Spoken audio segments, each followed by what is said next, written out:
Medicine and hospital की line में इस टाइम पर 4 बड़े स्कैम चल रहे हैं जिसके अगेंस्ट अब लड़ाई करना जरूरी है। लंबा है बट ध्यान से सुनना, बिकॉज इससे आपके मेडिकल बिल्स के हजारों रुपए बचेंगे। पहले स्कैम पता चल जाए, फिर एंड में बताऊंगा कि कैसे लड़ना है। स्कैम नंबर 1, हम लोग अपने जख्मों को ठीक करने के लिए हल्दी यूज करते हैं या फिर दूध में हल्दी डालकर पीते हैं, क्योंकि हल्दी में जख्म को ठीक करने का गुण होता है। इस हल्दी को रासायनिक भाषा में कुरकुमा लौंगा बोलते हैं। इसी तरह हर दवाई का एक रासायनिक नाम होता है जिसे हम उसका जेनेरिक नेम बोलते हैं, या सीधे लफ्जों में बोला जाए तो जेनेरिक मेडिसिन बोलते हैं। हम बुखार के लिए क्रॉसिन खाते हैं, पर क्रॉसिन का जेनेरिक नेम है पैरासिटामोल। फार्मा कंपनीज जब शोध करके, रिसर्च करके किसी बीमारी की मेडिसिन बनाती है तो उसमें उनको करोड़ों रुपए लगाने पड़ते हैं। उस खर्चे को पूरा करने के लिए वो मेडिसिन कंपनीज अपना ब्रांड नेम लगा के काफी महंगी बेचती हैं, पर इसे गरीब, निचले वर्ग का और मिडिल क्लास का आदमी खरीदने में समर्थ नहीं होता। इसलिए गवर्नमेंट ने किसी भी तरह के सरकारी हॉस्पिटल्स और डॉक्टर्स को सख्त निर्देश दिए हैं कि पेशेंट को जेनेरिक मेडिसिन पर्ची पर लिख के दी जाए। ये नियम प्राइवेट डॉक्टर्स पर भी लागू होते हैं। जो भी मरीज इन डॉक्टर्स के पास चेक करवाने जाते हैं उनको इन रूल का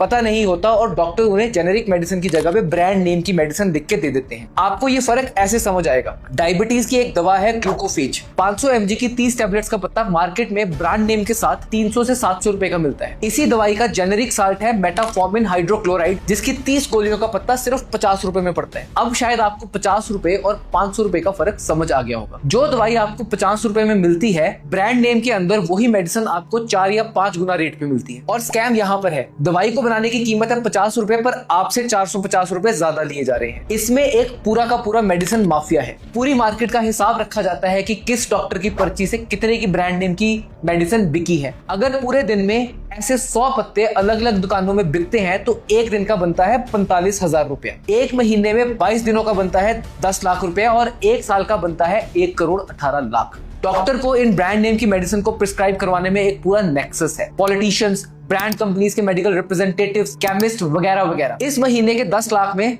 सबके कमीशन सेट होते हैं। अब सोचकर देखो, सिर्फ दिन की 100 ब्रांड नेम की मेडिसिन की बात कर रहा हूँ, उन्ना जैसे शहर में कितनी मेडिसिन बिकती होगी, या कांगड़ा या शिमला या चंडीगढ़ जैसी मेट्रो सिटीज में कितनी मेडिसिन बिकती होगी। ये स्कैम करोड़ों में जाता है और ये करोड़ों आप लोगों की पॉकेट में से जाते हैं। डॉक्टर्स हर किसी को ये मेडिसिन रेफर नहीं करते, देखकर करते हैं कि पेशेंट कैसा है। खासकर हमारी महिलाएं और बहनें, जिन्हें अगर डॉक्टर दवाई की एक ब्रांड का नाम लिख भी दे तो ना मिलने पर वो अल्टरनेटिव बेटर ब्रांड की कंपनीज की दवाई भी लेने से मना कर देती हैं। स्कैम नंबर 2, प्राइवेट हॉस्पिटल्स के डॉक्टर इसमें एक स्टेप आगे चले जाते हैं। आपने कितने प्राइवेट हॉस्पिटल्स देखे हैं जिन्होंने अंदर ही अपनी फार्मेसीज खोली होती हैं। अक्सर इन प्राइवेट हॉस्पिटल्स की फार्मेसी में ऐसी दवाइयां मिलती हैं जिसे अगर आप सर्च करोगे तो डिस्ट्रिक्ट छोड़ो स्टेट में नहीं मिलेगी। कई प्राइवेट डॉक्टर्स ने टालीवाल या बद्दी जैसी जगह पर अपनी मैन्युफैक्चरिंग यूनिट्स खोल रखी होती है। ये मैन्युफैक्चरिंग किसी और से करवाते